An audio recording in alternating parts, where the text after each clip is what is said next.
right, I got my little tool here you gave me. I like this. There you go. Because I'm gonna chop these up even smaller to make these smaller for our biscuits.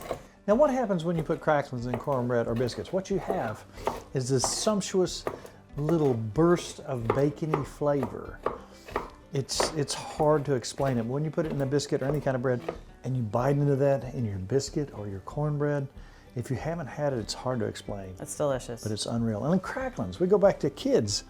I go back to elementary school and you would see some kids come in, they'd bring their own lunch. And we had our lunch boxes, Scooby-Doo lunch boxes, whatever. They'd open up and they'd have a little brown bag with little spots of sweat on the side, sweating that fat, and we knew that somebody had cracklins. So like potato chips, but cracklins. That was your chips. You would beg for somebody to give them some of your cracklins. And that's what we have tonight. Remember the last time we made them? Kelly and I ate so many we both didn't feel good. Yeah, you got a little sick. Yeah, we did. All right, what are we gonna do here, Miss All right, we're gonna do Sally's biscuit recipe because it's so good. 3 ingredients on the biscuit I like recipe. That. Now, when we add the cracklins, that will be 4. So remember this, if you will, because it is the most simple biscuit recipe and it makes the best biscuits you'll ever find. It does. I have already got 2 cups of self-rising flour in here. Gotcha.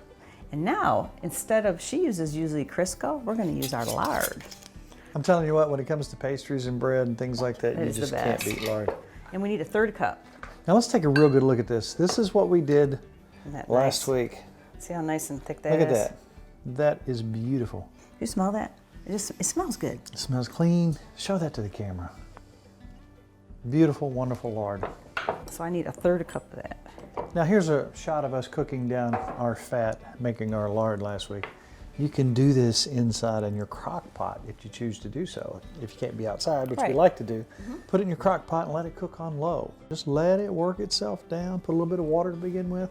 Do the first rendering, second rendering, and oh look what we got. Goodness. All right, so now we're gonna add this 1/3 cup of lard instead of Crisco, which is gonna make it even better. So 1/3 cup. That's 1/3 cup. Of lard, 2 cups self-rising flour. Right, and I kind of want to, you want to mix the flour and the lard together first, because then we're going to add 3/4 of a cup of buttermilk. Okay, so our lard's in there good enough, I think. Now we're going to go ahead and add, this is 3/4 of a cup of buttermilk. Buttermilk, gotta have buttermilk for your biscuits. That's right. And that is her basic, her 3 ingredients. Lard, flour, and buttermilk. And some You buttermilk. can't get any easier than that. And now, when you say when, I'm going to start dumping some. You can go ahead and put those in if you like. Cracklins in there. And the beautiful thing about this is every time you bite into one of these, oh, it's wonderful. Now this is just going to add to our wonderful recipe. On the cracklins, I say that was a 1/3 to a 1/4 cup, somewhere in between those two. Now, when you put butter on your biscuit and you have the combination of butter and the cracklins, oh my goodness. Delicious. Is that all you want in there or you want a little bit more? I think it'll do it. I think it's beautiful. Looks good. All right, let's clean this out and I'll put your dough on here. All right.